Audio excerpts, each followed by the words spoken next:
On this episode of The American Landscape, we're heading to the historic Presidio San Agustín del Tucson in Tucson, Arizona. Now don't forget to like and subscribe, and you'll get notified of all of our latest episodes.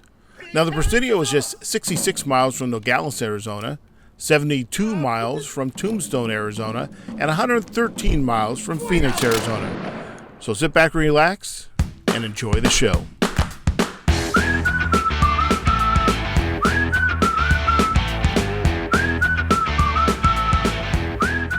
Hi, I'm Greg Nutt, and welcome to The American Landscape. Gail, I'm Greg. Hi, so nice to meet you. Nice to meet you. So what are we going to see today? Well, let me first welcome you properly. Bienvenidos al Presidio San Agustín del Tucson, or welcome to the Presidio of San Agustín of Tucson. Thank you. We have used the original name here that was created by, or given to this place by Hugh O'Connor, the Irish officer. He worked for the Spanish Army. And he later took the name Hugo O'Connor. That's what he was called by Spanish. And this is the name that was on the founding document, and so it's the name that we have continued to use. Great. Now, my Spanish is limited to ordering in restaurants. So what does all that mean? What is a Presidio? What does all that mean? Well, a Presidio is a fort. Sometimes in modern Spanish it can also mean prison, but that's not the use here. This was simply a fort. San Agustín was the saint. Of course, things in Spanish times got named for a saint. And Tucson was the pronunciation at the time of this community, Tucson. That's originally an Atam word, the native word Chukshon, which means at the base of the Black Hill. There's a hill not far from here on the other side of the Santa Cruz River where there was an Atam community for 1,000 years at least, and they called themselves Chukshon. So when the first Spaniard came through here in the 1600s, Father Kino, I like to think of him as riding up to the village on his horse. He spoke the local language and saying, "Hi folks, what do you call this place?" And they would have said Chukshon, and that's where the name Tucson came from. Oh, very interesting. So what we are going to see today, is it original, is it a recreation? What are we in for? Well, the answer is largely a recreation. This fort began to fall down in the late 1800s, and we have one photograph from about 1916 that shows the last little bit of adobe wall, and then it was gone.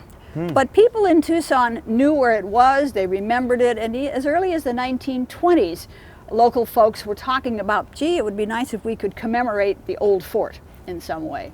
It took until 1999 when we had a bond issued for some money for historical restorations, renovations, and we were at that time able to reconstruct this corner.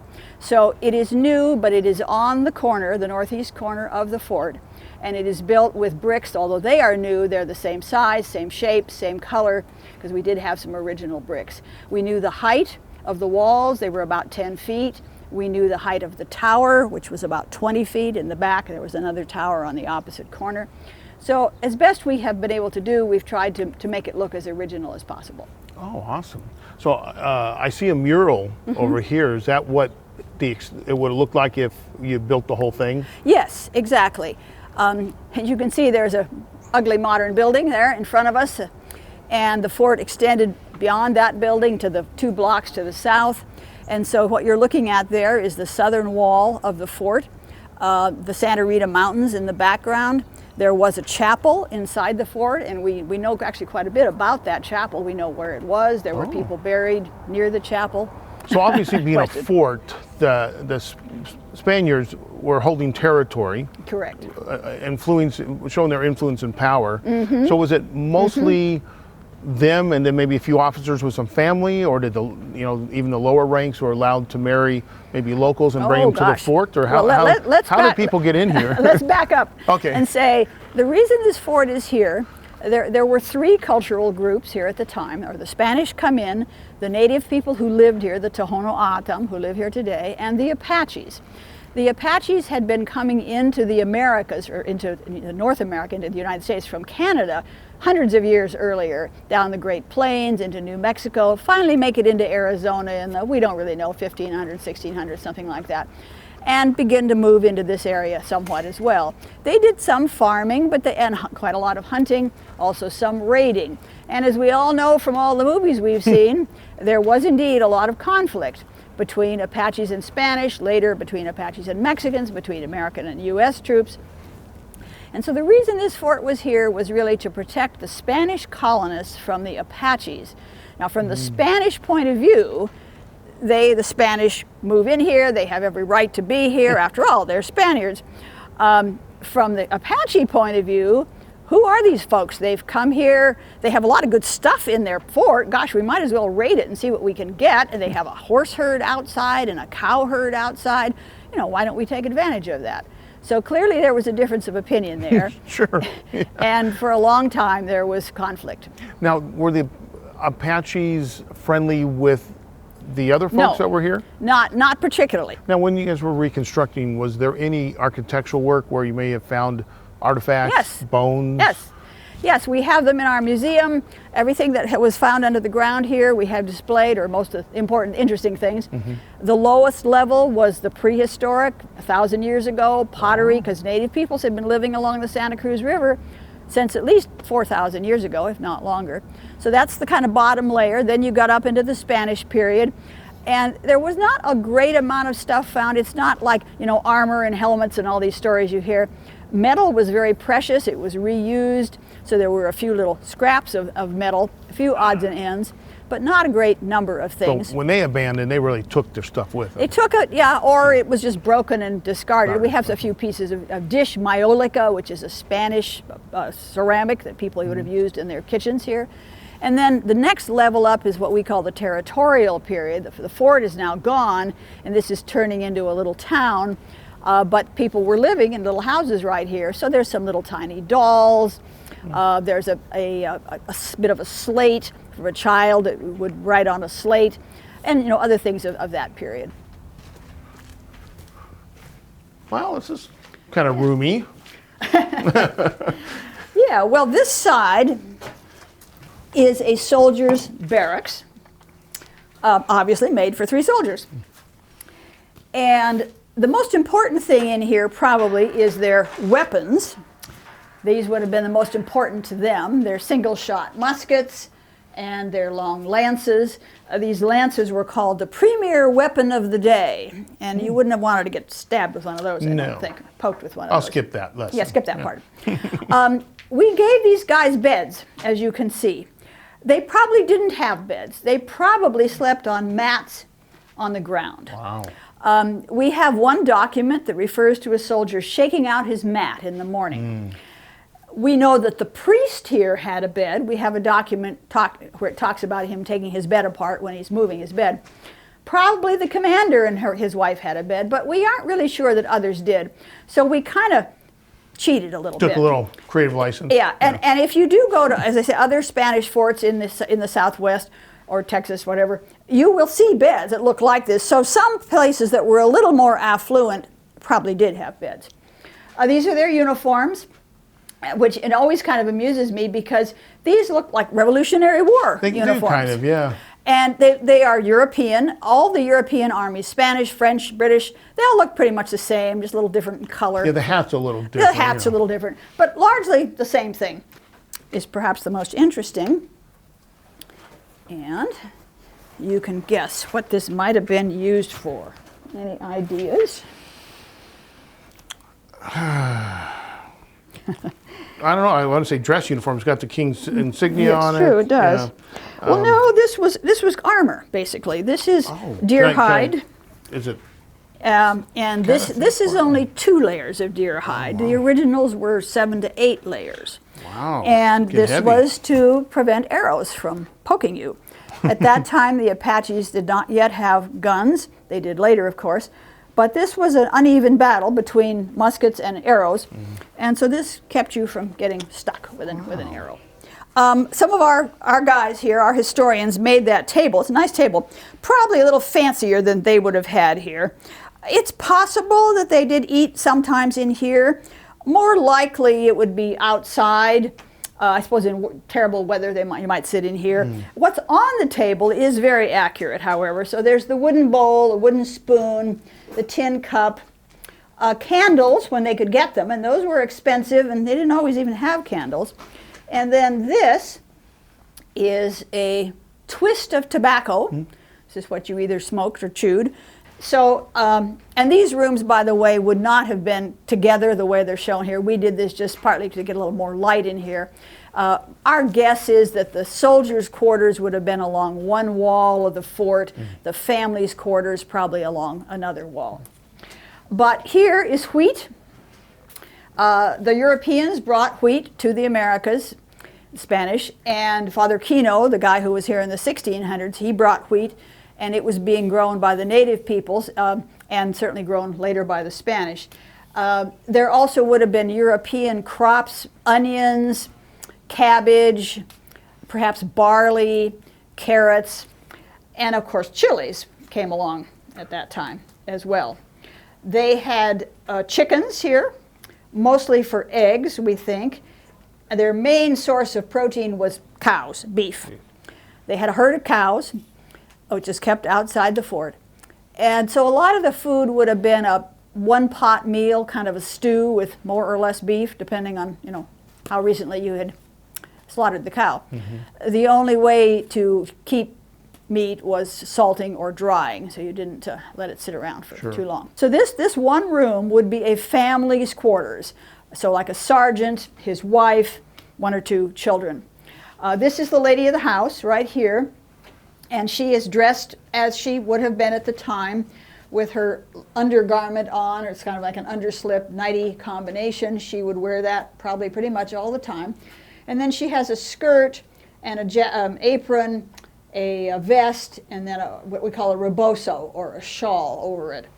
And she's, you know, she's dressed pretty much accurately. The only problem with her is she's too tall. She would have been shorter than I am. Women at the time were less than 5 feet tall, but modern mannequins don't come that way, so she's too tall.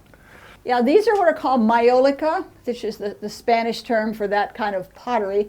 And that would have been a lady would have been very proud of having that. It would have been her mother's, perhaps her grandmother's. She probably would have served food on that.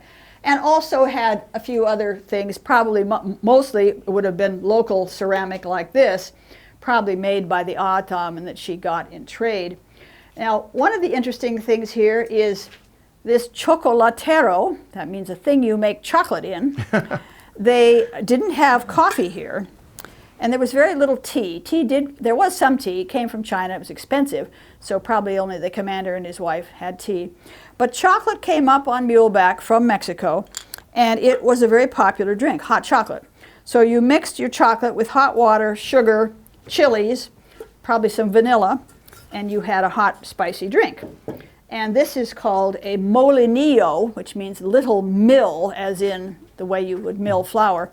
You can find these in any Mexican store today, and it's used like this to froth up the chocolate. Oh, wow.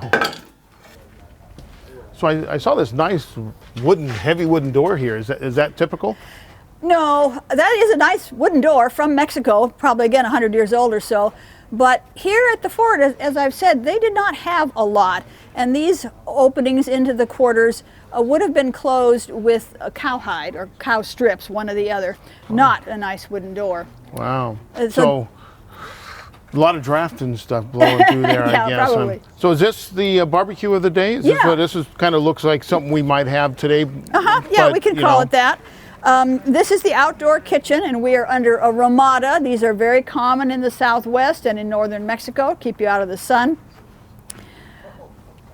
This is actually properly called a comal, C-O-M-A-L, and that's the Nahuatl or Aztec word. And if Mexico, that word is still used today for any place that has a metal or flat surface on which you can cook. This would have been used, we use it for cooking tortillas, but also soups and other things. So we have a wood fire under here. And this particular piece of metal is probably a little thicker and fancier than they would have had here at the Presidio, but they would have had something very, very similar to this. But you mentioned it's an Aztec word, but yet the Aztecs didn't have the metal part of it. No, but what they did, they also had comals, and what they would use is thin ceramic discs. Build a little fire under it. There's lots of pictures of this from the very early Spanish times on the ground, and that's the way the ladies would make their tortillas. Oh, okay. And we've done the same thing here. We have just raised this up, and by the way, probably, again, this comal, what they would have used here, would have been a little lower to the ground. But we, the ladies who actually do this today, we didn't want to have to squat down so much, so we kind of cheated and built it up a bit. I'll give you a pass on that. Okay. This is the other part of the kitchen. This is an horno, which is the Spanish word for stove, or I'm sorry, for fireplace, oven. These would have been very common inside the fort. They are still used in the Southwest, and the Hopi, the Zuni have these. This was brought to it was brought to Spain. It was originally an Arabic creation. Brought to Spain, and the Spanish brought it to the Americas, and it became very popular among native peoples. It's just a good way to cook stuff inside. So what you do, it's made of adobe brick, by the way, just with this kind of slurry over the top. You make a big fire in here, and it takes 2 or 3 hours. Heat the whole thing up, and this gets hot to the touch. Then you clean out the ash, what's in there. You put in your 6 or 8 loaves of bread dough. We have a wooden door that goes over here that we soak so it doesn't burn. We learned that the hard way.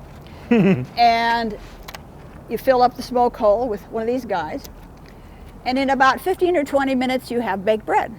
Nice. And it works beautifully. Oh, very cool. Now, I saw a little plaque here that says original Presidio wall, and I kind of see what I first thought was some lines in the gravel here. No, that is in fact the wall. It was underneath there. This was a parking lot in the 1900s up until 1995 or so. It had become a parking lot, and the city was able to buy the parking lot back from the parking lot guy. We knew the corner of the fort was here, but we did not want to build on top or construct the new wall on top of the old wall, and also we wanted to use the space that we had a little bit better. So you built a little bit out of the Correct. extent. So it's the same. It follows the same footprint, but it's a little bit outside the original wall. So this wall extends. This is the east wall. That's the tower. Okay. This wall extends. It would have extended under that building.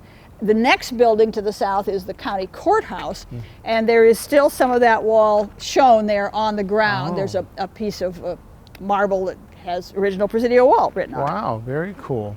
But this became part of the United States in 1854, 55 time. And American troops came in here a year or so later to protect what was now American territory. And people were clearly kind of tired of living in this place. It was probably fallen down and a little dirty and so forth. And so, yes, they probably took some of the bricks, cannibalized them, and began to build their own houses. And this is one of those houses in the distance there. Oh, okay. So this isn't a, I'm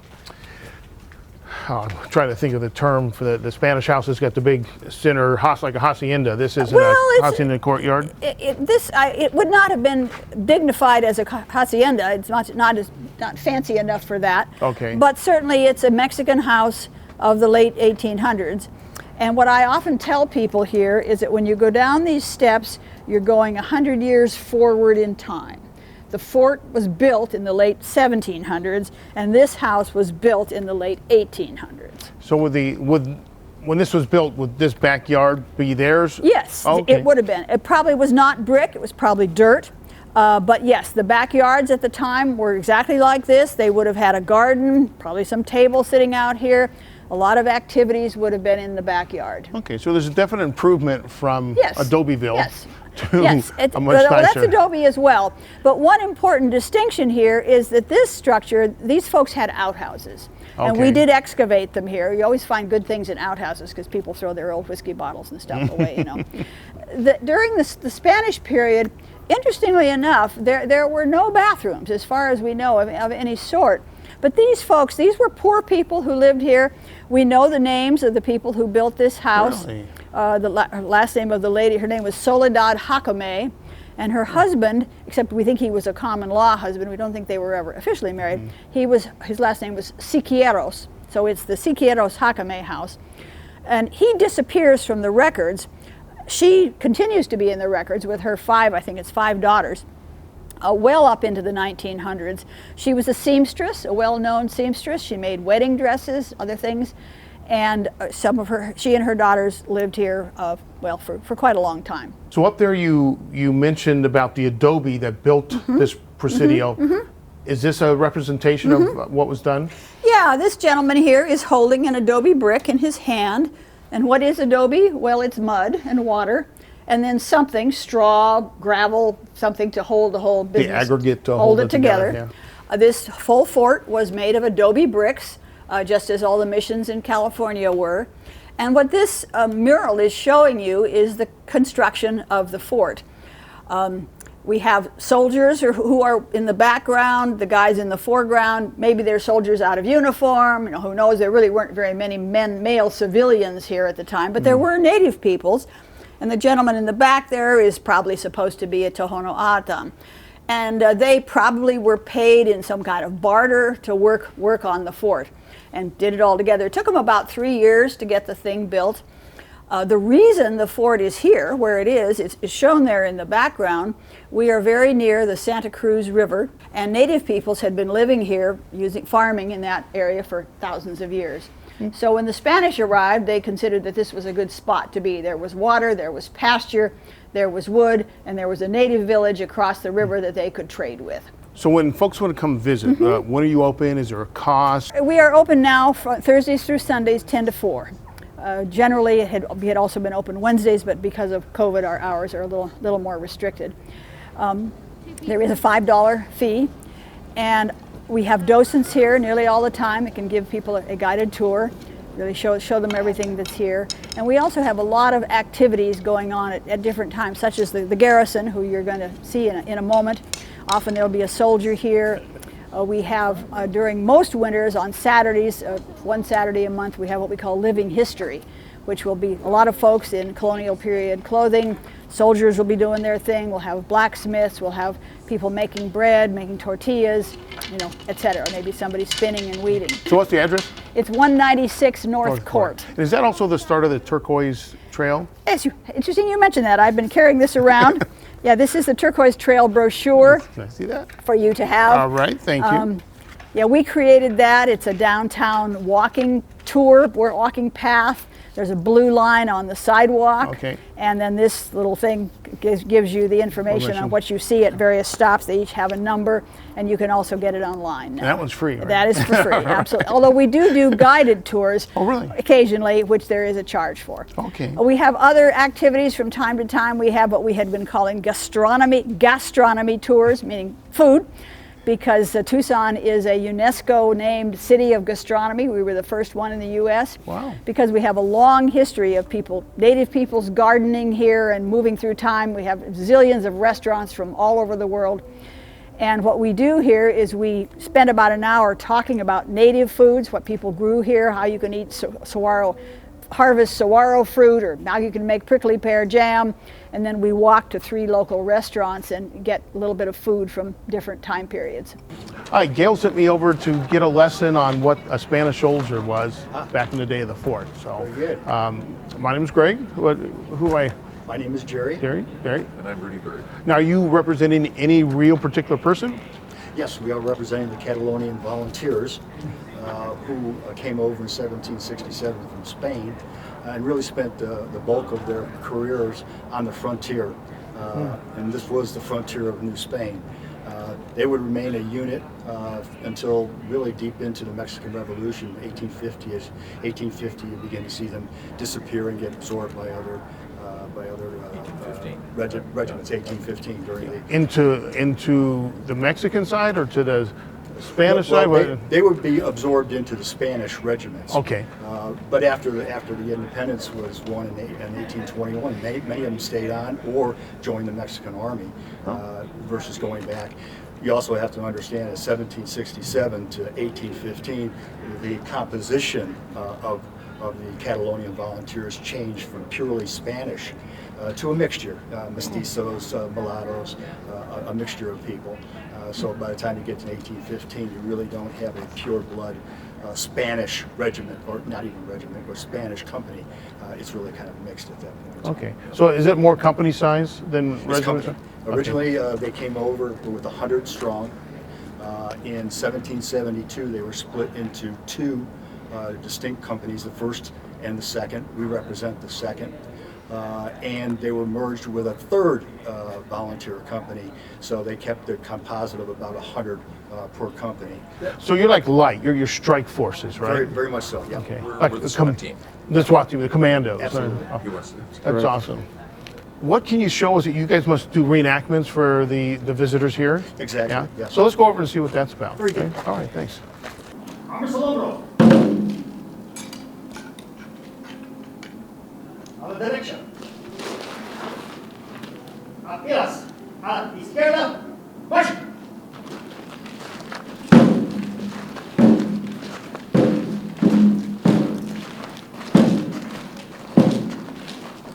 Atrás a la izquierda. A la izquierda. Marcha.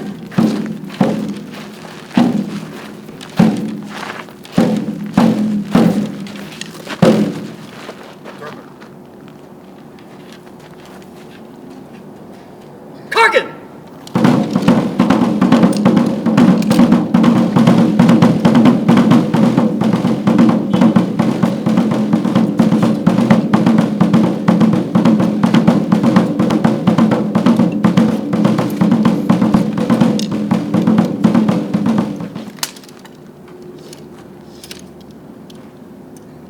Fuego!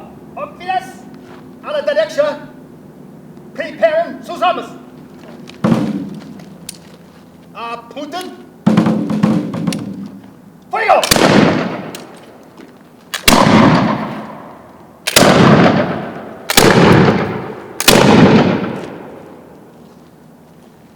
Armen la bayoneta!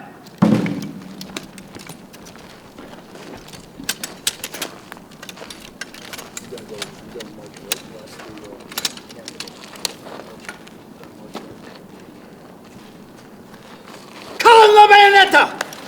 Ah! Adelante! Marchen!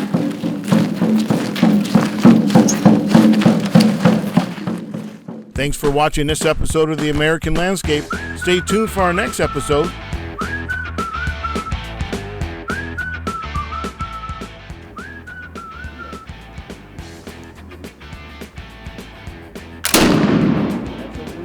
That's freaking awesome. That's freaking awesome.